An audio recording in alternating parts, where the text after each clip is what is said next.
how to change margin in your Google Docs.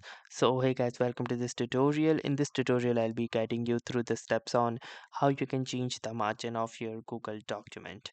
So now to start, as you can see, currently I am in Google Docs. So let me quickly start a new blank document and I will guide you through the steps. So let me simply type in some random words so we can keep a track that the margin is actually changing. Now once you are ready with your document, you will simply need to go to the search bar and you can simply search for page setup. Now once you click on page setup, you will see a dialog box like this, and from here you can determine the top margin, the bottom margin, the left margin, as well as the right margin. And once you're done with this, click onto this OK button, and now you can see that the margins has been successfully applied in your Google Docs. So that was all for this tutorial. Thanks for watching and have a nice day.